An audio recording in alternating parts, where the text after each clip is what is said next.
So this setup, which I'm going to cover now, is called the rejection setup.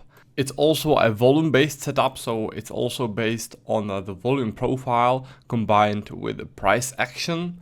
And the rejection setup is based on the strong rejections, which you see on the price action. Strong rejection means, for example, this. This is strong rejection of higher prices. If you see this, then this is strong rejection of lower prices. Aggressive rejection like that is also a strong high or strong low. So this is a strong high and this is a strong low. And what aggressive rejection means is basically the chart is telling you that either aggressive buyers are rejecting lower prices. This is aggressive buyers rejecting lower prices and pushing the price upwards, or aggressive sellers rejecting higher prices. This is aggressive sellers, those sellers rejecting higher prices. The important thing here is the aggression. The movement needs to be swift and the rejection must be really nicely visible. Alright? This is how it needs to look like. There is no specific candle pattern to this, so it can be one candle, for example pin bar, but it doesn't need to be pin bar. The important thing here is the aggressivity, how the price turned. So there is no specific candle pattern.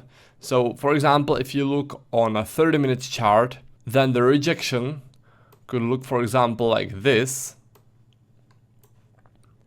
If you look at 5-minute chart, then the same rejection could look, for example, like this.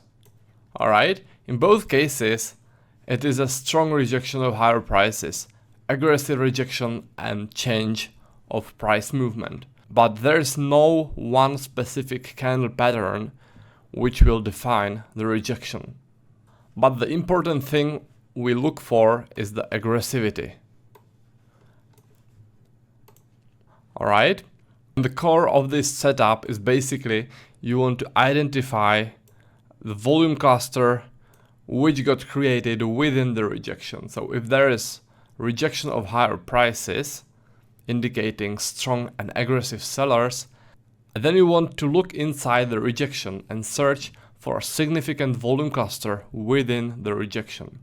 And where there is a significant volume cluster, this means that this is a place where most of the action took place. So for example, in this rejection, if there was a volume cluster in here, so the volume profile looked, for example, like this. I mean the volume profile for this area, alright? Then this would be the place where most action took place and where the sellers who rejected higher prices placed most of their positions. So this is the most important place in the whole rejection. So let's now have a look at specific steps in this trading setup. The first step is you look for a strong rejection of higher or lower prices. So in this picture, in this case, there is strong rejection of lower prices. This is what you look for. Afterwards, as I already said, you identify the heaviest volume cluster within the rejection. So if you look at the picture, then this is the heaviest volume cluster within the rejection, within this rejection area. Alright? And from the heaviest volume peak, you draw a line. Heaviest volume peak is in here, so you draw a line from there. And when the price makes it back to the level again, when there is a pullback to the significant volume cluster, you enter your trade, which will be in the direction of the strong rejection. So this is a rejection of lower prices. And for that reason, you'll be entering a long from there. Because strong buyers rejected lower prices, which means that in this place, strong buyers placed a lot of their buying positions, and from there they aggressively started buying. So when the price makes it back to this level, those buyers are likely to defend their volumes, to defend their positions, and to push the price upwards again from this level. So that's why you go long from there. You don't need to wait for any sort of confirmation, you just enter at first touch. Alright? You use the flexible profile on the rejection area. So as in the picture, this is the rejection area. This is where you use the volume profile. You are interested only in the volumes within the rejection. And the very important thing here is if there is no significant volume cluster within the rejection, then you don't take the trade. So if you don't see anything like this, if you don't see any significant volume cluster, then there's no trade. One more example of the same setup. This time there were aggressive sellers rejecting higher prices, pushing the price downwards. Now within the rejection area, the heaviest volume cluster was this one, and heaviest volumes are right there. So you draw a line, you wait for a pullback, and when the price hits the level, you enter a short. No need to wait for any sort of confirmation. Alright, so that's short trade scenario. Now here are some final points before we go in the charts.